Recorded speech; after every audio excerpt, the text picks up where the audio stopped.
आदाब दोस्तों, चलिए जान लेते हैं उत्तर प्रदेश के सभी 75 जिलों की आज की ताज़ा बड़ी और महत्वपूर्ण खबरों को।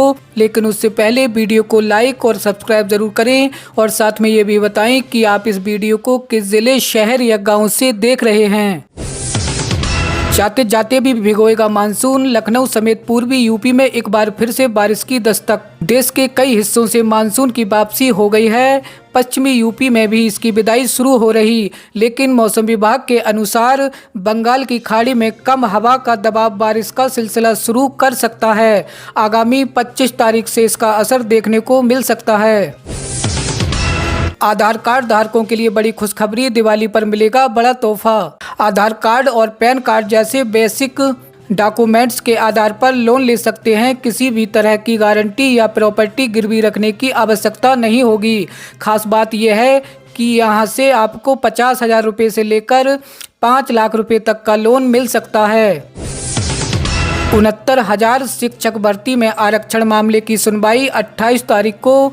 शिक्षा मित्रों को मिलेगा समर कैंप का परिश्रमिक। यूपी के शिक्षकों से जुड़ी 2 अहम खबरें सामने आ रही हैं। 69,000 शिक्षक भर्ती में आरक्षण मामले की अगली सुनवाई 28 अक्टूबर को होनी तय हो गई है। 1 अक्टूबर से लागू होगा 500 रुपये के नोट पर आरबीआई का नया नियम। आरबीआई के द्वारा 500 के नोट को लेकर एक नई गाइडलाइंस जारी की गई है, जिसके अंतर्गत बताया जा रहा है अगर आप 500 के नोट के अंतर्गत अधिक पैसे का लेन देन करते हैं तो आपके ऊपर कानूनी कार्रवाई हो सकती है। 500 के नोट पर काफ़ी नकली मात्रा में बाजार में उपलब्ध हैं। उनकी गतिविधियों को रोकने के लिए ही सरकार ने 500 के नोट को लेकर एक गाइडलाइंस जारी कर दिया है। सरकार ने किया बड़ा ऐलान, वृद्ध, विधवा और विकलांग पेंशन में हुआ बदलाव। पुरानी व्यवस्था में कई लाभार्थियों को मिलने वाली पेंशन की मात्रा इतनी कम थी कि उनकी बुनियादी ज़रूरतें भी पूरी करना मुश्किल होता था। सरकार ने एक सराहनीय फैसला ले लिया है। अब वृद्धावस्था पेंशन और विधवा पेंशन की न्यूनतम मासिक राशि को बढ़ाकर 4,000 रुपये कर दिया गया है। वहीं दिव्यांग नागरिकों के लिए ये राशि 6,000 रुपये से लेकर 10,000 रुपये के बीच तय की गई। आजम खान की रिहाई पर अखिलेश यादव बोले, खुशी का दिन है, सरकार आई तो सारे मुकदमे करेंगे खत्म। आजम खान की रिहाई पर अखिलेश यादव का बयान सामने आया है। सपा प्रमुख अखिलेश यादव ने कहा कि आज समाजवादियों के लिए खुशी का दिन है। अगर 2027 में हमारी सरकार आएगी तो उनके सारे मुकदमे खत्म कर देंगे। आई लव मोहम्मद पर उबाल, बरेली से नागपुर तक जबरदस्त प्रोटेस्ट। उत्तर प्रदेश के कानपुर में आई लव मोहम्मद बैनर को लेकर शुरू हुआ विवाद अब पूरे देश में फैलता जा रहा है। इस मामले में अब नागपुर और बरेली में जोरदार प्रदर्शन होते जा रहे हैं। साथ ही इस विवाद में यूपी सरकार के मंत्री की भी एंट्री हो गई है।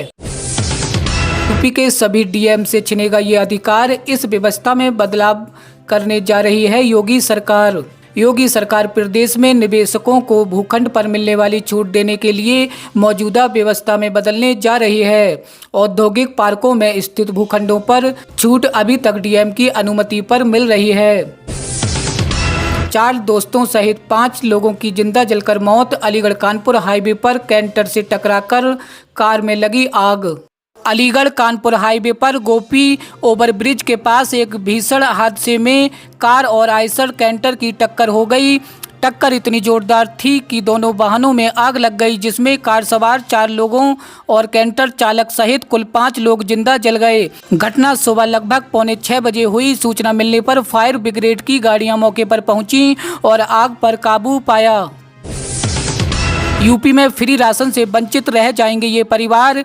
लाभ पाने के लिए जल्द करें ये काम। KYC अपडेट न कराने वाले राशन कार्ड धारकों का राशन 3 महीने के लिए निलंबित कर दिया जाएगा।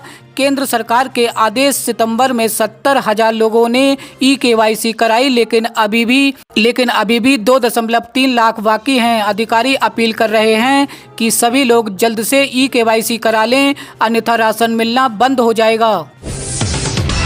पीएम किसान योजना की 21वीं किस्त जल्द किसानों के खातों में पहुंचेगी। आई नई अपडेट।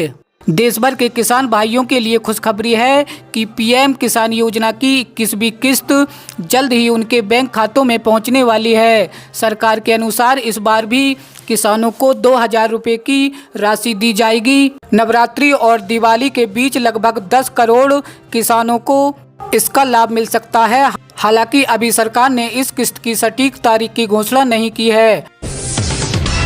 अब हर बेरोजगार युवा को मिलेंगे हर महीने 2500 रुपये। इस योजना का उद्देश्य ये है कि जब तक युवाओं को नौकरी नहीं मिलती है तब तक उन्हें आर्थिक सहयोग मिलता रहेगा। इससे वे अपने जीवन यापन की मूलभूत ज़रूरतों को पूरा कर पाते हैं और उन्हें मानसिक शांति भी मिलती रहती है। अब सरकार बेरोजगार युवाओं को हर महीने 2500 रुपये देने जा रही है। ये राशि बेरोजगारी भत्ता योजना के तहत सीधे युवाओं के बैंक खातों में भेजी जाएगी।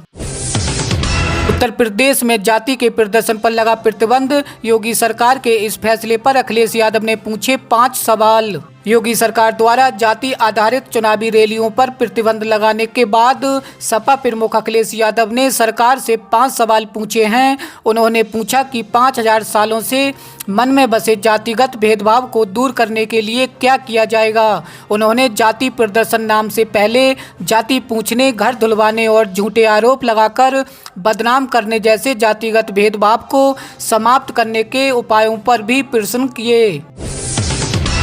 यूपी में 18,000 से अधिक पुलिसकर्मियों ने निकाली बाइक रैली। डीजीपी ने बताया मकसद। उत्तर प्रदेश में महिलाओं की सुरक्षा और सम्मान को बढ़ावा देने के लिए मिशन शक्ति 5 के तहत सभी जिलों में बाइक रैलियां आयोजित की गई हैं। 18,000 से अधिक महिला पुलिसकर्मियों ने भाग लिया। रैलियों को जनता का व्यापक समर्थन मिला है। मुख्यमंत्री ने सभी थानों में मिशन शक्ति केंद्र शुरू किए हैं, जिससे नारी सुरक्षा को सामूहिक संकल्प के रूप में बढ़ावा मिला। योगी सरकार रोजगार दिलाने को शुरू करने जा रही बड़ी योजना। हर जिले में बनेंगे एम्प्लॉयमेंट जोन। उत्तर प्रदेश में योगी सरकार रोजगार दिलाने के लिए बड़ी योजना शुरू करेगी। इसके तहत जिले में सरदार वल्लभ भाई पटेल एम्प्लॉयमेंट जोन बनेंगे। इसके लिए हर जिले में कम से कम 100 एकड़ जमीन चिन्हित की जाएगी। इन पर इंडस्ट्रियल पार्क बनेंगे। उद्यमियों को यहां उद्योग लगाने के लिए जमीन आवंटित की जाएंगी। रिहाई पर आजम खान को नई पार्टी बनाने की सलाह। अखिलेश यादव पर जमकर बरसे मौलाना साहबुद्दीन। 23 महीने के बाद सीतापुर जेल से रिहा हो गए हैं। ऑल इंडिया मुस्लिम जमात के राष्ट्रीय अध्यक्ष मौलाना मुफ्ती साहबुद्दीन रजवी बरेलवी ने समाजवादी पार्टी के अध्यक्ष अखिलेश यादव पर निशाना साधते हुए बड़ा बयान दिया।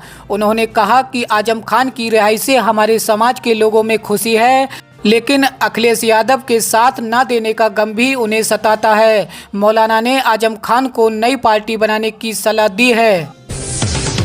यूपी होमगार्ड भर्ती में योग्यता, आयु सीमा और फिजिकल के नियम हुए कड़े। यूपी में 44,000 होमगार्ड पदों पर होने वाली भर्तियों में इंटरमीडिएट यानी 12वीं की परीक्षा पास करने वाले युवा ही आवेदन कर सकेंगे। अभी तक शैक्षिक योग्यता हाई स्कूल थी। इसे इंटरमीडिएट करने का प्रस्ताव शासन को भेजा गया है। कुछ समय पहले होमगार्ड संगठन की समीक्षा के दौरान भर्तियों के लिए कई नए प्रस्ताव पर मुख्यमंत्री के सामने चर्चा थी। इसके बाद होमगार्ड भर्ती में आयु को लेकर भी प्रस्ताव रखा गया। इसके तहत 45 वर्ष की जगह अब अधिकतम आयु सीमा 30 वर्ष रखने को कहा गया है। शारीरिक दक्षता परीक्षा के नियमों में भी बदलाव हो सकता है। इसमें पुरुषों को 2 किलोमीटर की दौड़ की जगह 25 मिनट में 4.8 किलोमीटर और महिलाओं को 14 मिनट में 2.4 किलोमीटर दौड़ना होगा। यूपी में किसानों के लिए सरकार ने बड़ी योजना लाने की तैयारी की। सीएम योगी आदित्यनाथ ने किया ऐलान। उत्तर प्रदेश जल्द ही फार्मा हब बनेगा। यही नहीं, अपना सैटेलाइट भी लॉन्च करने की योजना पर काम करेगा। जी हां, मुख्यमंत्री योगी आदित्यनाथ ने गोरखपुर में आयोजित एक कार्यक्रम में ये बात कही। उन्होंने भविष्य की आवश्यकताओं पर जोर देते हुए कहा कि मानसून की सूचना पहले किसानों को दे सकें। आकाशीय बिजली कहाँ गिरने वाली है, इसकी सूचना 3-4 घंटे वार्निंग जारी कर सकें। और भी बहुत सारा उपयोग हो सकता है कि सुरक्षा कारणों से उसकी परमिशन नहीं मिले। आज स्पेस टेक्नोलॉजी वहां तक पहुंच चुकी है। तो दोस्तों, आज की खबरों में इतना ही। हमारे साथ जुड़े रहिए ताज़ा तरीन और महत्वपूर्ण खबरों के लिए। UP news 42।